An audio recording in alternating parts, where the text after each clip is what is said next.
मृत्यु मानव जीवन का सबसे बड़ा सत्य है। जिस भी प्राणी ने इस सृष्टि में जन्म लिया है उसकी मृत्यु निश्चित है, लेकिन मृत्यु के बाद उसे किस लोक की प्राप्ति होगी इसका फैसला इंसान के कर्मों के आधार पर ही होता है। वो लोग जो बुरे कर्म करते हैं उन्हें नरक की यातनाएं भोगनी पड़ती हैं। लेकिन नरक के किस कुंड में उसे क्या सजा मिलती है इसके बारे में आज तत्कर्मा आपको बताने जा रहा है। इसके लिए सबसे पहले आप हमारे चैनल को सब्सक्राइब कर लीजिए।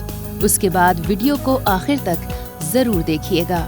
श्रीमद् देवी भागवत महापुराण के 33वें अध्याय में धर्मराज कहते हैं कि भगवान श्री हरि की सेवा में रहने वाले योग सिद्ध, व्रती, तपस्वी और ब्रह्मचारी इंसान को नरक में नहीं जाना पड़ता।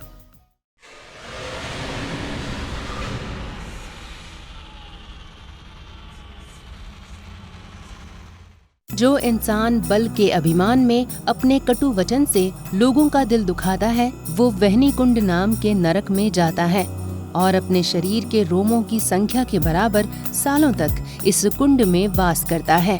उसके बाद 3 जन्मों तक उसे पशु योनि प्राप्त होती है।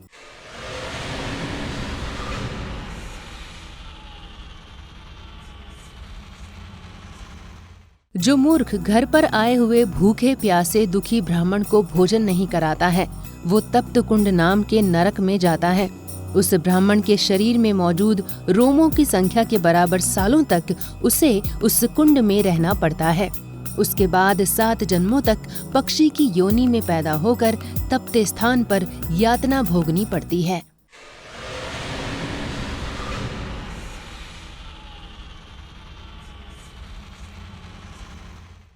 जो मनुष्य रविवार, सूर्य संक्रांति, अमावस्या और श्राद्ध के अवसर पर क्षार पदार्थों यानी कि कास्टिक सोडा, पोटेशियम हाइड्रोक्साइड आदि पदार्थों से कपड़े धोता है वो क्षार कुंड नरक में जाता है।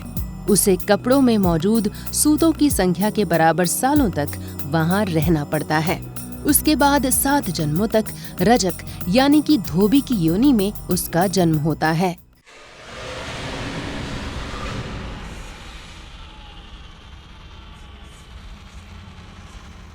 जो जगदम्बा की, वेद शास्त्रों की और पुराणों की, ब्रह्मा विष्णु महेश की, गौरी सरस्वती आदि देवियों की निंदा करता है उसे भयानक नरक कुंड की यातना भोगनी पड़ती है।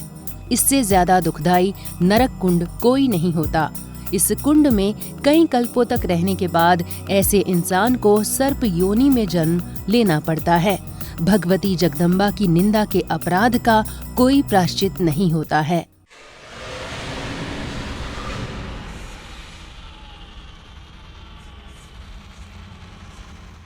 जो मनुष्य अपने या दूसरे के द्वारा दिए गए देवता या ब्राह्मण के धन को छीनता है उसे 60,000 वर्षों के लिए विट्ट कुंड में वास करना पड़ता है। उतने ही सालों तक सुअर बनकर वहां रहता है। इसके बाद भी पृथ्वी पर 60,000 सालों तक सुअर या सुअर से जुड़ा काम करता है।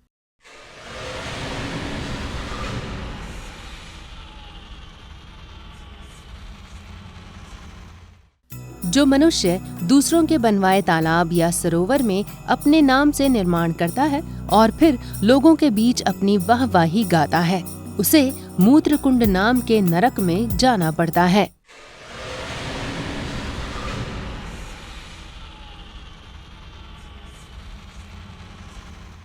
जो अकेले ही मिठाई, अन्न आदि का भक्षण करता है उसे श्लेष्म कुंड में जाना पड़ता है और उसी श्लेष्म यानी कि कफ बलगम को खाते हुए पूरे 100 सालों तक वहीं रहना पड़ता है। उसके बाद भी उसे पूरे 100 सालों तक प्रेत योनि में रहते हुए श्लेष्मा, मूत्र आदि ही खाना पड़ता है।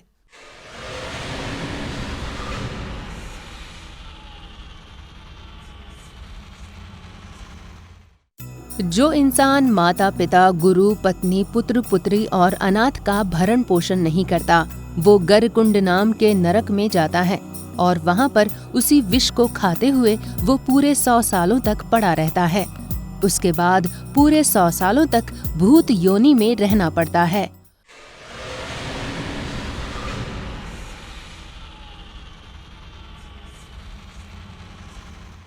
जो इंसान मेहमान को देखकर अपनी दृष्टि को वक्र कर लेता है, उस पापी के जल को देवता या पितर ग्रहण नहीं करते। ब्रह्म हत्या आदि का पाप और उसका फल ऐसे इंसान को मिलता है। आखिर में उसे दूषिका कुंड में जाना पड़ता है। वहाँ पर दूषित पदार्थों को खाना पड़ता है। 100 सालों तक वहीं रहने के बाद भूत योनि में भी 100 साल बिताने पड़ते हैं।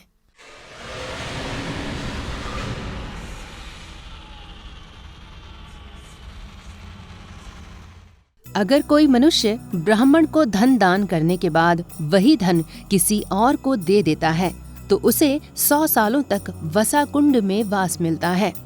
उसके बाद 7 जन्मों तक गिरगिट की योनि मिलती है। नरक कुंड की आग में जलने वालों की लिस्ट इतनी लंबी है कि हम एक वीडियो में आपको इसका पूरा विवरण नहीं दे पाएंगे। अगले 10 पापियों की लिस्ट हम अपनी अगली वीडियो के जरिए जारी करेंगे। धन्यवाद।